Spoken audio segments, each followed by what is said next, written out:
दोस्तों, कैसे हो आप सब। आप सभी का एक बार फिर स्वागत है गॉर्जियस धाकड़ फिजिक्स प्रोग्राम में। आज आपके सामने एक शानदार कंसेप्ट पेश किया जा रहा है जिसका विषय है वो धाकड़ कंसेप्ट है expression for electric potential due to point charge. साथियों, प्रीवियस लेक्चर में इलेक्ट्रिक पोटेंशियल क्या है ये मैंने आपको समझाया था।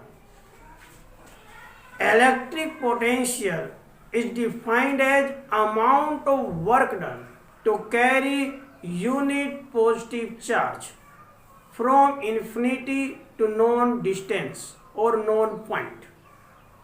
Electric potential amount of work done के बराबर होता है जब एक यूनिट पॉजिटिव चार्ज को इन्फिनिटी से नॉन पॉइंट या नॉन डिस्टेंस तक लाया जाता है। किसी यूनिट पॉजिटिव चार्ज को इन्फिनिटी से नॉन पॉइंट या नॉन डिस्टेंस तक लाने में जो किया जाता है काम, उसका है नाम इलेक्ट्रिक पोटेंशियल। कन्फर्म दोस्तों, एक यूनिट पॉजिटिव चार्ज इन्फिनिटी पर पड़ा हुआ है, उसे हम नॉन डिस्टेंस या नॉन पॉइंट तक ला रहे हैं, तो उसमें जो काम करना पड़ रहा है, जो काम किया जा रहा है, वही इलेक्ट्रिक पोटेंशियल के नाम से जाना जाता है। अब हम इसके लिए पॉइंट चार्ज के लिए धाकड़ एक्सप्रेशन डिराइव करते हैं। साथियों, मान लीजिए एक यूनिट पॉजिटिव चार्ज है जो इन्फिनिटी पर मौजूद है और इसे हम नॉन डिस्टेंस तक ला रहे हैं। यहां पर मान लीजिए एक ए पॉइंट से, और ये नॉन डिस्टेंस जो है वो मान लीजिए बी पॉइंट हुआ, और इनके बीच में डिस्टेंस कितनी है आर। इन्फिनिटी से यूनिट पॉजिटिव चार्ज को इन्फिनिटी से नॉन डिस्टेंस तक लाया जा रहा है। तो हम जानना चाहते हैं इसके लिए कितना वर्क डन किया जाएगा, क्योंकि वही वर्क डन इलेक्ट्रिक पोटेंशियल के रूप में स्टोर होगा। तो ये हम कैसे निकालेंगे? सबसे पहले निकालिए small work done. Small work done होता है फोर्स इनटू में स्मॉल डिस्प्लेसमेंट।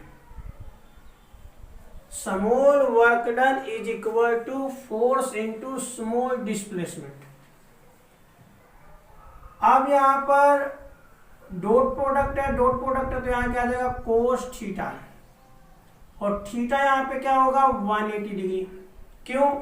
क्योंकि यहां पे पॉजिटिव चार्ज मौजूद है और यहां से पॉजिटिव चार्ज लाया गया, तो पॉजिटिव क्या करेगा? रिपेल करेगा। पॉजिटिव रिपेल करेगा, तो इसीलिए एंगल 180 डिग्री का हो जाएगा। कन्फर्म?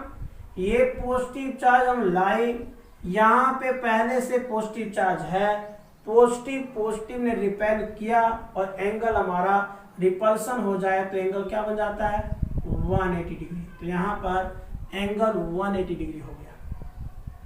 कोस 180 डिग्री की वैल्यू क्या होती है -1, तो यहां पे -1 आ जाएगा F into D R. Confirm?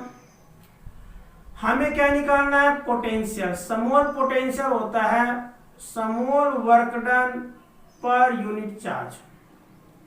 आपको हमने बताया potential is defined as amount of work done to carry unit positive charge from infinity to given point.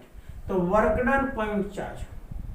Small work done की वैल्यू क्या है आपके पास? माइनस का एफ डी आर अपॉन में क्यू। F अपॉन क्यू क्या होगा? E। Force पर यूनिट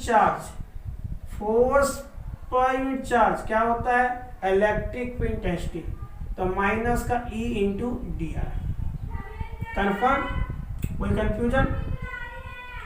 साथियों, आपको पता है कि electric intensity due to point charge की एक्सप्रेशन होती है KQ upon R square. Electric field intensity due to point charge is given by formula KQ by R square। यहाँ K इलेक्ट्रोस्टैटिक कांस्टेंट है, इस वैल्यू को आप यहाँ रख दीजिए। तो small potential should be equal to minus K Q upon R square into D R. तो ये स्मॉल पोटेंशियल की वैल्यू आ गई, है ना, बिल्कुल आसान। स्मॉल पोटेंशियल होता है small work done by charge. Small work done क्या होगा, फोर्स इनटू डिस्प्लेसमेंट माइनस का F D R, minus F D R by Q, F by Q क्या हो गया ई, तो माइनस का ई डी आर। ई की वैल्यू क्या है, K Q by R square, वो रख दी, तो डी भी बराबर आ गया minus K Q by R square into D R. Clear, कोई समस्या? अब हमें टोटल पोटेंशियल चाहिए दोस्तों। We have to calculate total potential. Total potential कैसे निकालें, तो इंटीग्रेटिंग बोथ साइड। जब हम इंटीग्रेटिंग बोथ साइड कहेंगे, दोनों तरफ इंटीग्रेशन का साइन आ जाएगा। दोनों तरफ इंटीग्रेशन करने पर कंफर्म, डीवी का इंटीग्रेशन क्या होगा, वी। शुरुआत में जीरो पोटेंशियल था, बाद में वी पोटेंशियल हो गया। शुरुआत में इन्फिनिटी पे था, अब ये नॉन डिस्टेंस आर पर आ गया। ये डेफिनिट इंटीग्रेशन के अंदर लिमिट ली जाती है। Initial voltage zero, final voltage V. शुरुआत में यूनिट पॉजिटिव चार्ज कहाँ था, इन्फिनिटी पर, अब कहाँ आ गया, नॉन डिस्टेंस आर पर। पक्का ना, इजी। तो डीवी का इंटीग्रेशन वी हो गया, लिमिट है इसकी जीरो से वी, माइनस, ये इंटीग्रेशन बहुत ही आसान होता है करना। इंटीग्रेशन किसके रिस्पेक्ट में कर रहे हैं आप, ये देखिए, आर के रिस्पेक्ट में। जिसके रिस्पेक्ट में इंटीग्रेशन किया जाता है वो वेरिएबल होगा, बाकी चीजें कांस्टेंट होगी। यहाँ किसके रिस्पेक्ट में आप इंटीग्रेशन कर रहे हैं, आर के रिस्पेक्ट में, तो आर यहाँ वेरिएबल है और बाकी चीजें कांस्टेंट है, तो आर को हम यहाँ पे वेरिएबल मान लेंगे। तो माइनस के क्यू यहाँ पे कांस्टेंट हो गया, बाहर निकाल दिया, क्या रह गया भाई अंदर, D R by R square, limit infinity to R. Confirm दोस्तों, कोई कंफ्यूजन?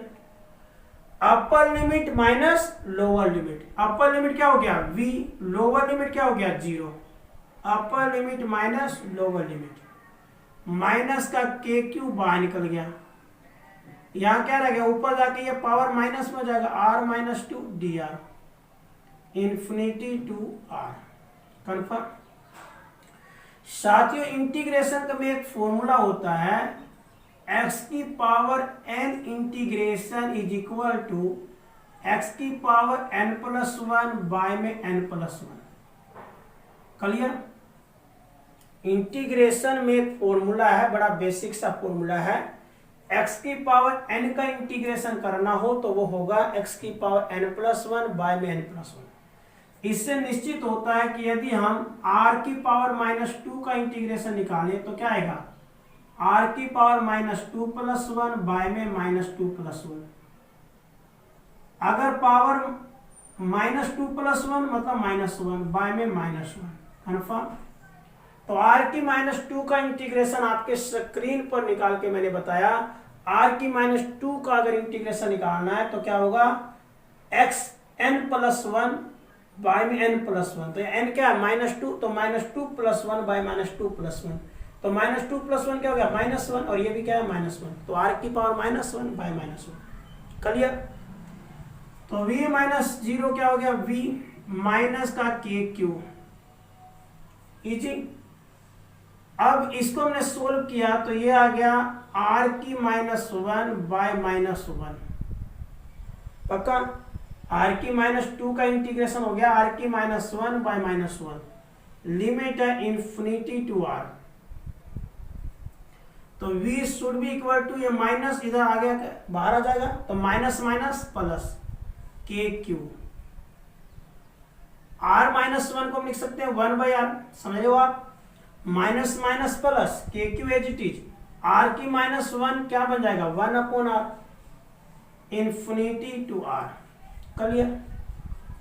तो v should be equal to K Q, upper limit minus lower limit. Upper limit क्या हो जाएगा यहाँ पे, यहाँ आर और लोअर लिमिट क्या हो जाएगा यहाँ पे इन्फिनिटी। कंफर्म, अपर लिमिट हो जाएगा आर और लोअर लिमिट हो जाएगा इन्फिनिटी।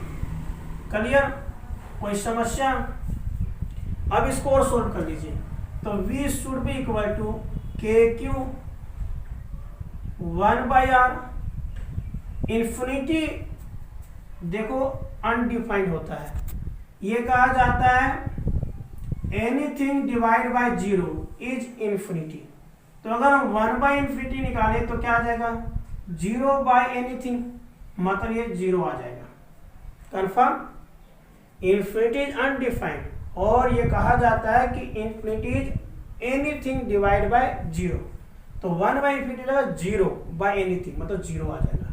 तो इसीलिए ये वैल्यू आ गई आपकी 0। तो v should be equal to K Q 1/r minus 0 क्या होगा भाई 1/r। तो v बराबर आ गया के क्यू बाय आर। तो आपके सामने बड़ा ही गोर्जियस शानदार expression electric potential due to point charge की धाकड़ एक्सप्रेशन आ गई v equal to K Q by are, है ना बिल्कुल आसान। यहां पर जो k है वो इलेक्ट्रोसिटी कांस्टेंट है, तो इसकी वैल्यू आप सभी को याद है 1/4πε0 हो गया। तो इसीलिए v की वैल्यू आ जाएगी 1/4πε0 क्यू बाय आर। तो आप बड़े आसानी से इलेक्ट्रिक पोटेंशियल की शानदार एक्सप्रेशन निकाल सकते हैं। करिए, चलिए मैं एक बार और आपको ब्रीफ समराइज कर दूं। इसे आप बहुत ही आसानी से कर पा रहे हैं। जैसा कि मैंने भी बताया, स्मॉल वर्क डन क्या है, force into small displacement. Dot product हटाएंगे क्या आएगा कोस थीटा, थीटा यहाँ क्या आएगा 180, क्यों रिपल्सन हो रहा है। कोस 180 की वैल्यू क्या है -1। समोल पोटेंशियल क्या होगा small work done by charge. Small work done क्या है माइनस का एफ डी आर बाय में चार्ज। एफ अपॉन क्यू क्या हो गया ई, तो माइनस का E D R. Easy, E क्या है minus K Q by E है K Q by R square point charge के लिए। फिर हमने कर दिया इंटीग्रेशन, इंटीग्रेशन से डीवी का हो गया we minus K Q outside और आर की -2dr का इंटीग्रेशन हो गया -1/r। लिमिट क्या है इन्फिनिटी टू r, है ना, माइनस माइनस प्लस हो गया। तो दिस बिकम के Q upper limit minus lower limit, upper limit है r, लोअर लिमिट है इन्फिनिटी। तो क्या बन गया के क्यू बाय आर। तो साथियों बड़े गोर्जियस बड़े धाकड़ तरीके से हमने आपके सामने electric potential due to point charge की शानदार एक्सप्रेशन आपके सामने डिराइव की। मुझे विश्वास है आपको ये शानदार एक्सप्रेशन बहुत ही अच्छी प्रकार समझ में आ गया होगा। एक और नए शानदार कॉन्सेप्ट के साथ फिर उपस्थित होंगे, सेम टाइम सेम जगह। जय हिंद, जय भारत।